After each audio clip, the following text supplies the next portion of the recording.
এখানে 555 টাইমার আইসি দিয়ে একটি রেক্ট্যাঙ্গুলার এবং একটি স্কোয়ার ওয়েভ জেনারেটর বানিয়ে দেখানো হবে। তো আমি ধরে নিচ্ছি 555 টাইমার আইসি কীভাবে কাজ করে তা সবার জানা আছে।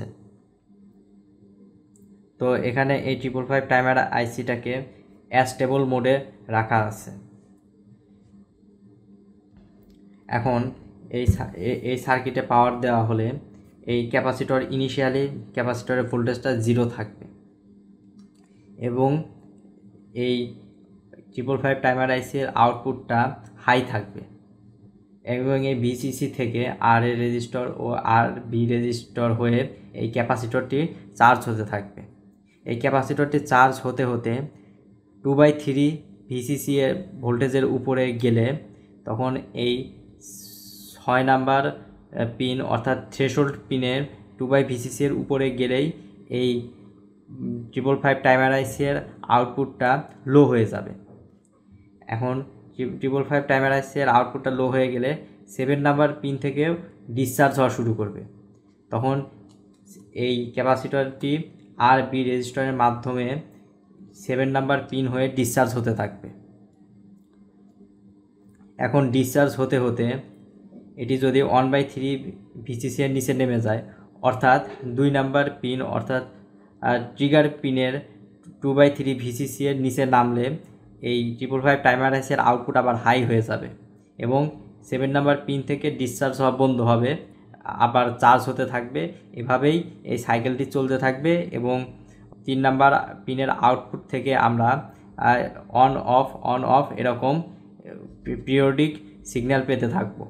এখন একটি বিষয় লক্ষ্য করা যাক, যখন চার্জ হচ্ছে ক্যাপাসিটরটি তখন আমাদের এই ভিসিসি থেকে আর এ এবং আর বি রেজিস্টর হয়ে চার্জ হচ্ছে, কিন্তু ডিসচার্জ হওয়ার সময় শুধুমাত্র এই আর বি রেজিস্টর দিয়ে ডিসচার্জ হচ্ছে, অর্থাৎ চার্জ হওয়ার সময় আমাদের সময়টা বেশি লাগবে এবং ডিসচার্জ হওয়ার সময়টা আমাদের কম লাগবে।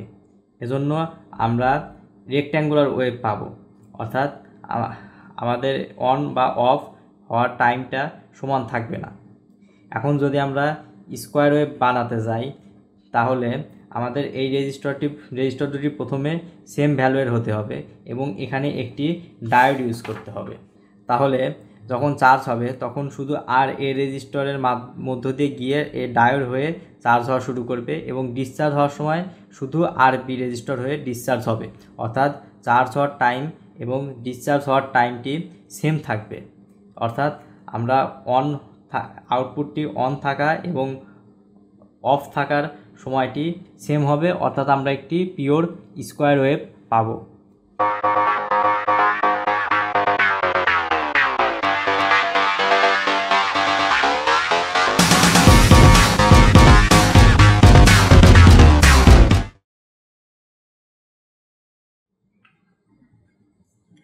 আমরা এখন 555 টাইমার আইসি দিয়ে একটি রেক্ট্যাঙ্গুলার ওয়েভ জেনারেটর এবং একটি স্কোয়ার ওয়েভ জেনারেটর বানাবো। তো এর জন্য আমাদের এই আইসিটিকে অ্যাস্টেবল মোডে অপারেট করাতে হবে।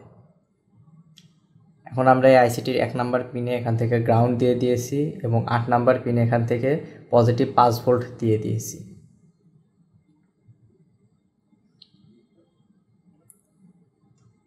এখন আমরা 4 নাম্বার পিনটাকে পজিটিভ 5 ভোল্টে দিয়ে দিব।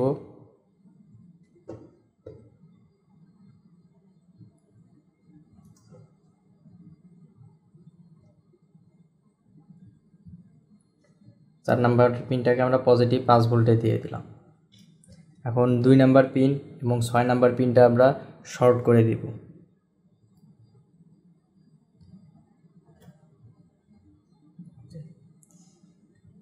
এখন 5 নাম্বার পিনে আমরা গ্রাউন্ড থেকে একটি ক্যাপাসিটর লাগিয়ে দিব, অর্থাৎ আমি 1 নাম্বার পিন থেকে 5 নাম্বার পিনে একটি ক্যাপাসিটর লাগিয়ে দিচ্ছি।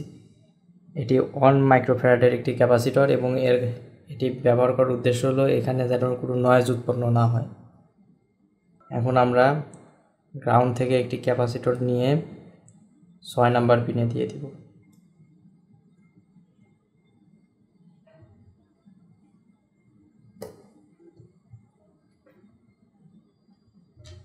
এবং এই ক্যাপাসিটরটির ভ্যালু হচ্ছে 0.1 মাইক্রোফ্যারাডের।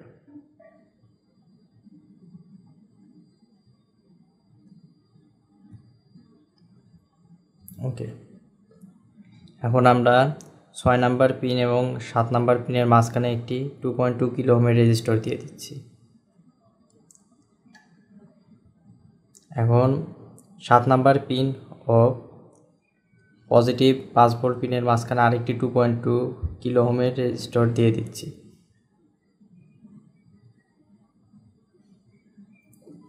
এখন যদি 3 নাম্বার পিন থেকে আমরা অসিলোস্কোপের মাধ্যমে আউটপুটটা দেখার চেষ্টা করি,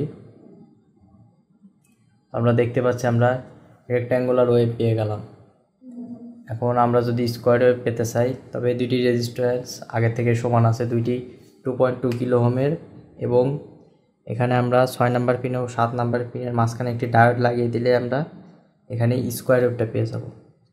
তো এখন ডিউটি সাইকেল আছে 66%, এবং আমরা যখন ডায়োডটি লাগিয়ে দিই তখন আমরা দেখছি হাই টাইম এবং লো টাইম দুটো সেম হয়ে গেছে, এবং ডিউটি সাইকেল এসেছে 50%-এর কাছাকাছি, অর্থাৎ আমরা একটি স্কোয়ার ওয়েভ পাচ্ছি। এখন আমরা যদি এই স্টেবল মোডের এই টাইমার আইসিটি ইউজ করে যদি একটি এলইডি ব্লিঙ্কার বানাতে চাই তবে তাও পারবো। তো আমরা এখানে 0.1 মাইক্রোফ্যারাডের ক্যাপাসিটরের জায়গায় 100 মাইক্রোফ্যারাডের 100 মাইক্রোফ্যারাডের ক্যাপাসিটর দিয়ে নিচ্ছি, যাতে টাইমটা একটু বেশি লাগে, অন অফ হতে টাইমটা যেন একটু বেশি লাগে, অর্থাৎ আমরা এলইডিটার মাধ্যমে দেখতে পারবো এটা। তো আমরা আউটপুটে একটি এলইডি দিয়ে দিচ্ছি।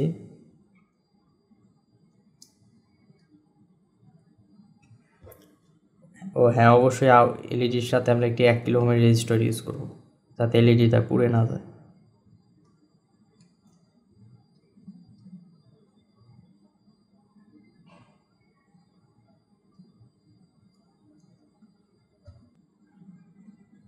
তো আমরা দেখতে পাচ্ছি আমাদের এলইডিটা ব্লিঙ্ক করছে, তো আমাদের সার্কিটটি ঠিকঠাকভাবেই কাজ করতেছে।